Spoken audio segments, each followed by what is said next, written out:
Pulsar வண்டி வச்சிருக்கிற நிறைய பேருக்கு தெரியாத விஷயம் இதுதாங்க. இது என்னன்னு தானே பார்க்குறீங்க. இதுதாங்க பல்சரோட சீக்ரெட் வெப்பனு. அதுக்கு முன்னாடி சேனல் யாரும் சப்ஸ்கிரைப் பண்ணலன்னா மறக்காமல் சப்ஸ்கிரைப் பண்ணிக்கோங்க. இது என்னென்னு பார்க்கலாம் வாங்க. ஆக்சுவலாக இது என்னென்னு வந்து பார்த்தீங்க அப்படின்னா சிசர் கியர்னு சொல்லுவாங்க. ஸோ இது எதுக்காக யூஸ் ஆகுதுன்னா நம்மளுக்கு இந்த கியர் போடுவோம் இல்லைங்களா.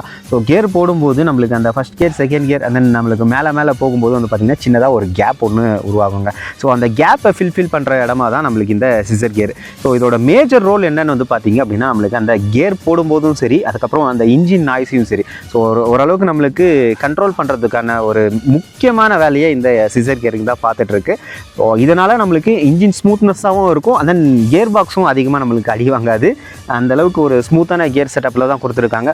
இது வந்து பார்த்திங்கன்னா பல்சர் வண்டியில் பல காலமாக இருக்குது. நிறைய பல்சர் யூஸருக்கு இது தெரியாது. ஸோ உங்களுக்கு யாராவது தெரிஞ்சிருக்கும், ஸோ இதை பற்றி தெரிஞ்சிருக்கு அப்படின்னா மறக்காமல் அதையும் கமெண்ட்டில் சொல்லுங்கள், மற்றவங்களும் தெரிஞ்சுக்கிட்டோம்.